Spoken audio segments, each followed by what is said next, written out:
Volvo's second generation XC90 is a 7-seat luxury SUV that's already given key rivals like Audi's Q7 and the Land Rover Discovery a lot to think about. Safe, efficient, clever, practical and stylish, this car continues to position the Swedish maker as a credibly prestigious automotive brand. Now, this car is better still thanks to the introduction of mild hybrid engine tech. In line with its increasing emphasis on powertrain electrification, Volvo's introduced mild hybrid B5 petrol and diesel variants into the XC90 range.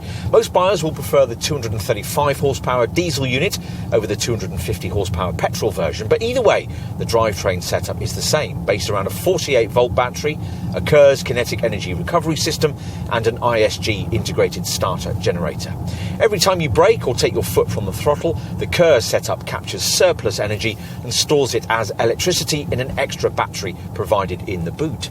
That additional electricity can be used to boost acceleration, help the stop-start system, or power auxiliary functions. The objective here wasn't to provide Prius-like periods of electric-only driving, but instead make the engine more efficient via smoother transitions between driving, cruising and resting.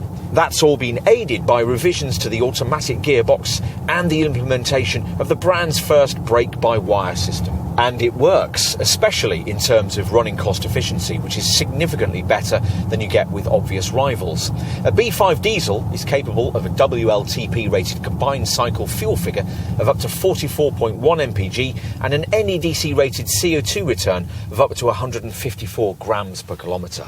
All without any need to plug in. Of course, you might want to plug your XC90 in. That's what you'll be regularly doing if you opt for the alternative T8 twin-engine variant we're trying here, with its petrol-electric powertrain and plug-in hybrid usability.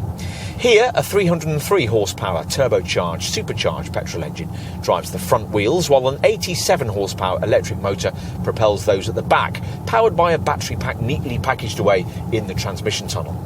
As part of the changes made to this revised XC90 lineup, that lithium-ion battery is now slightly larger than before, hence a useful boost in this T8 model's operating range from 22 to 29 miles, though charging times are slightly longer too.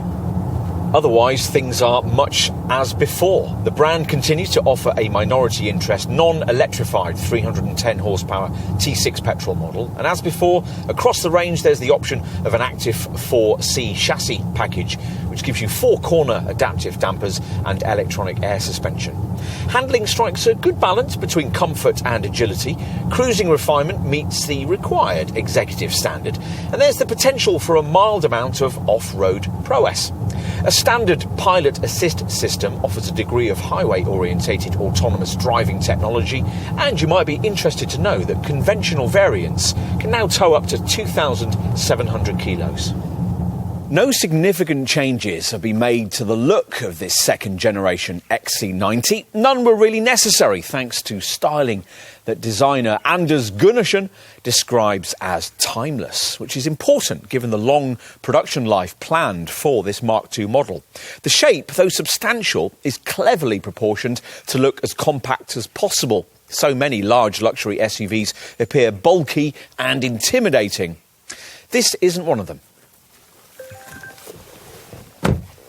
We liked the front of cabin experience served up by this XC90 when we first tested it back in 2015, and we still do.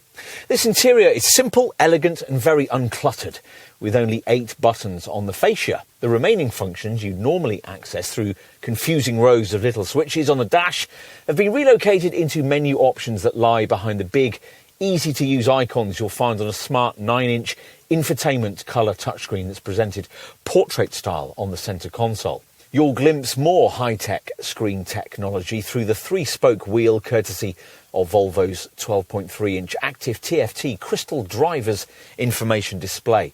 Otherwise, though, this cabin's an aesthetic triumph, immaculately made and full of premium touches like this diamond-cut start-stop control switch and the slatted cover for this centre dash compartment.